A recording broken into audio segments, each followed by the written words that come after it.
नमस्कार बच्चों, this is Ram Bishnoi and you are watching geography guru. जैसा कि आप अपनी स्क्रीन के ऊपर देख पा रहे हैं, आज हम पढ़ने और समझने वाले हैं क्लास 8 हिंदी की वर्कशीट नंबर 6 यानी कार्यपत्रक संख्या 6 को। आज की हमारी वर्कशीट 22 अप्रैल 2021 की वर्कशीट रहेगी, जिसमें हम अपना पाठ बस की यात्रा वो हम जारी रखेंगे। यानी कि आज थोड़ी सी और यात्रा हम करने वाले हैं। जैसा कि हमने पिछली वर्कशीट में पढ़ा था कि लेखक और उनके कुछ दोस्त उनके साथ होते हैं जिनको जाना है घर, जल्दी जाना है, क्योंकि सुबह जल्दी जा करके उनको ऑफिस भी पहुंचना है, काम पर भी जाना है। इसलिए वो डिसाइड करते हैं, निर्णय लेते हैं कि शाम वाली बस से जाया जाए। लोग उनको मना करते हैं कि भाई, जो समझदार लोग होते हैं ना, वो शाम वाली बस से नहीं जाते। तब तो उनको कुछ समझ में नहीं आता, लेकिन जब वो बस को देखती हैं कि बस बिल्कुल खटारा है, तब उनको समझ में आता है कि वो क्यों बोल रहे थे। अब आगे देखते हैं कि उनकी ये यात्रा कितनी मंगलमय रहती है या नहीं रहती है। बस एक जो कंपनी थी, बस कंपनी के एक हिस्सेदार भी उसी बस से जा रहे थे। आमतौर पे ऐसा ही होता है, जो बस होती है, जो पब्लिक ट्रांसपोर्ट होता है, एक तो गवर्नमेंट की तरफ से रोडवेज बस होती है, दूसरे ये कि ग्रामीण जो रूट होते हैं, कुछ रूट्स के ऊपर प्राइवेट बसेस दौड़ती हैं। और जो प्राइवेट बस होती है उसमें कई सारे पार्टनर होते हैं, हिस्सेदार होते हैं। तो बस कंपनी के एक हिस्सेदार उसी बस से जा रहे थे। हमने उनसे पूछा, यह बस चलती भी है? अब ऐसा क्यों पूछा? क्योंकि जो खटारा बस थी उसकी हालत को देख करके, जैसे यहाँ पे तो कुछ ज़्यादा ही खटारा दिखाई गई, लेकिन उसकी हालत को देख करके उनको डाउट हुआ कि ये चलती भी है या नहीं चलती। उन्होंने एक तरीके से व्यंग कसा था उसकी खटारा हालत को देख करके। वह बोले, चलती क्यों नहीं है जी, अभी चलेगी। हमने कहा, वही तो हम देखना चाहते हैं। अपने आप चलती है ये? हाँ जी, और कैसे चलेगी? अपने आप चलेगी, धक्का थोड़ी देना पड़ेगा। यानी कि यहाँ पर लेखक है थोड़ी सी टांग खिंचाई कर रहे हैं बस के हिस्सेदार की, जो बस का एक तरीके से मालिक है उसकी, क्योंकि बस के हालात देखकर तो बिल्कुल ही नहीं लगता कि ये चलती भी है। गजब हो गया, ऐसी बस अपने आप चलती है। मतलब उन्हें विश्वास ही नहीं हो रहा था कि बस चल भी सकती है। जिस प्रकार के उसके हालात थे, जितनी वो बीमार दिख रही थी बस। हम आगा पीछा करने लगे।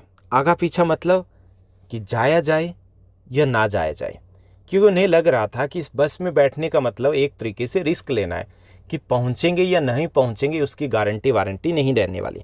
डॉक्टर मित्र हैं, उन्होंने कहा, डरो मत, बस अनुभवी है, नई नवेली बसों से ज़्यादा विश्वसनीय है। यानी उनके एक डॉक्टर दोस्त होते हैं, उन्होंने भी व्यंग किया। उन्होंने कहा कि डरने की ज़रूरत नहीं है, बस अनुभवी है। अनुभवी क्यों कहा? क्योंकि बस ज़्यादा पुरानी थी। पुरानी मतलब ज़्यादा उम्र की थी। ज़्यादा उम्र की मतलब ज़्यादा उम्र वालों को तो अनुभव होता है ना। तो उन्होंने कहा कि बस ज़्यादा अनुभवी है। नई नवेली बस होती तो उससे ज़्यादा विश्वास किया जा सकता है। हमें बेटों की तरह प्यार से गोद में लेकर चलेगी। यानी कि यहाँ पर डॉक्टर मित्र ने भी मौके पे चौका लगा दिया और एक अपना बाण छोड़ दिया वहाँ पर। लेकिन कोई ऑप्शन नहीं था, कोई चारा नहीं था जाने के अलावा, क्योंकि जाना भी था और ये एकमात्र बस थी। हम बैठ गए, यानी कि लेखक और उनके 4 मित्र बैठ गए। जो छोड़ने आए थे वे इस तरह देख रहे थे जैसे अंतिम विदा दे रहे थे। अब यहाँ पर एक और व्यंग किया गया कि जो छोड़ने आए थे वो जिस तरीके से देख रहे थे, तो ऐसा लग रहा था, ऐसी फीलिंग आ रही थी कि भाई वो कह रहे थे कि टाटा बाय बाय, कोई ना, होता है कभी कभी।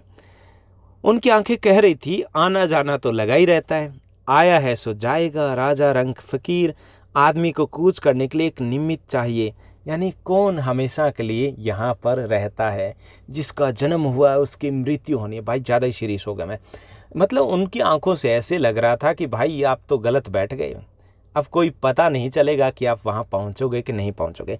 तो यहाँ पर एक तरीके से एक और व्यंग किया गया बस की दयनीय हालत को देख करके, कि जो बैठ जाता था उसके लिए एक तरीके से जो लोग होते थे वो दुआ मांगते थे कि कैसे भी करके ये पहुँच जाए।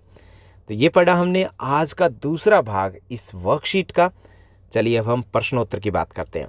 आज की इस वर्कशीट में बेहद आसान से कुछ प्रश्न दिए गए हैं। टोटल 5 प्रश्न हमें दिए गए। पहला जो हमारा क्वेश्चन है, यह बस चलती भी है, लेखक व उसके साथियों ने ऐसा क्यों पूछा? जिस बस से लेखक और उसके साथी जाने वाले थे वह बहुत पुरानी और खटारा बस थी एकदम, इसलिए उन्होंने पूछा यह बस चलती भी है, क्योंकि उन्हें डाउट था। उसके बाद दूसरा जो हमारा प्रश्न बनेगा, दूसरा प्रश्न जो रहेगा यहाँ पर दिया गया, आपके अनुसार डॉक्टर मित्र ने इस बस को नई नवेली बसों से अधिक विश्वसनीय क्यों कहा? डॉक्टर मित्र ने व्यंग कसते हुए कहा कि बस अधिक पुरानी होने के कारण अधिक अनुभवी है, इसलिए अधिक विश्वसनीय है। यानी कि उन्होंने भी एक तरीके से व्यंग किया था कि ये ज़्यादा पुरानी है, ज़्यादा पुरानी तो ज़्यादा अनुभवी है, ज़्यादा अनुभवी तो अनुभवी लोगों पे ज़्यादा विश्वास किया जा सकता है। उसके बाद तीसरा जो हमारा प्रश्न बनेगा यहाँ पर दिया गया, विदा करने आए लोगों की प्रतिक्रिया को देखकर लेखक को कैसा लगा। तो लेखक के अनुसार विदा करने आए जो लोग थे वो ऐसे देख रहे थे जैसे अंतिम विदाई दे रहे हो, यानी कि अंतिम रूप से विदा करे हो। लेखक को लगा कि उनकी आंखें कह रही थी आना जाना तो लगा ही रहता भाई, tata bye bye, ticket cut गई आपकी, तो ऐसा लगा लेखक को। चौथा जो हमारा प्रश्न दिया गया, दिए गए शब्दों से वाक्य बनाइए। विश्वसनीय, मेरे शिक्षक का मैं बहुत विश्वसनीय हूँ। आमतौर पे जो मॉनिटर होते हैं, अगर कोई मॉनिटर भी यहाँ पर है, जैसे लास्ट ईयर जो हम वर्कशीट बनाते थे तो 9th क्लास की वर्कशीट में, 10th क्लास की वर्कशीट में जितने भी स्टूडेंट्स थे मोस्टली मॉनिटर्स ही थे। तो यहाँ पर भी होंगे ज़रूर, जो मॉनिटर है तो कमेंट करके ज़रूर बताइएगा। आमतौर पे जो क्लास मॉनिटर्स होते हैं वो अपने टीचर्स की बिल्कुल फेवरेट होते हैं और टीचर्स के एक तरीके से वो विश्वसनीय होते हैं। तो यहाँ पे मैंने एक वाक्य बनाया कि मैं मेरे शिक्षक का बहुत विश्वसनीय हूँ। उसके बाद अंतिम शब्द है, इसका एक वाक्य बनाना, आईपीएल लीग का अंतिम मैच बहुत रोचक रहा।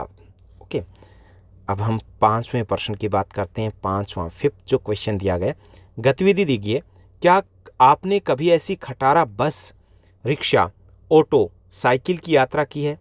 अगर किया तो अनुभव को साझा कीजिए। तो अगर आपका भी ऐसा कोई अनुभव रहा है कि आपने किसी खटारा बस की यात्रा की है, आप जहाँ जा रहे थे तो उसका आप नाम बता सकते हो मुझे कि वहाँ पर हम जा रहे थे और ऐसा अनुभव रहा है, तो आपका अनुभव है तो ज़रूर साझा कीजिए। यहाँ पे हमने एक बार जयपुर जाने के लिए एक बस पकड़ी थी, दिल्ली से ही पकड़ी थी, कश्मीरी गेट से, जो बिल्कुल खटारा थी। बस में फ़ोन के अलावा सब कुछ बज रहा था, यानी कि उस बस में फ़ोन नहीं, यहाँ पे हॉर्न के अलावा सब कुछ बज रहा था। यहाँ पे हॉर्न लिखना है, यानी कि वहाँ पर जो बजना चाहिए हॉर्न वो बज नहीं रहा था, जो नहीं बजना चाहिए वो सब कुछ उसमें बज रहा था। ऐसे लग रहा था कि उसका इंजन अब फटा और अब फटा। 5 घंटे का रास्ता 8 घंटे में पूरा किया। जब पहुँचे तब सांस में सांस आई कि खैर पहुँच तो गए। तो ऐसा अनुभव रहा था हमारी एक बस यात्रा का। तो अगर आपका भी ऐसा कोई अनुभव रहा है तो साझा कीजिएगा। तो ये थी हमारी आज की एक और बेहद आसान सी वर्कशीट। उम्मीद करता हूँ आपको अच्छे समझ में आया होगा। और आपको ये वर्कशीट अच्छी लगी तो इस वीडियो को लाइक करना है और इस वीडियो को शेयर भी करना है। Thank you, bye bye, have a nice day.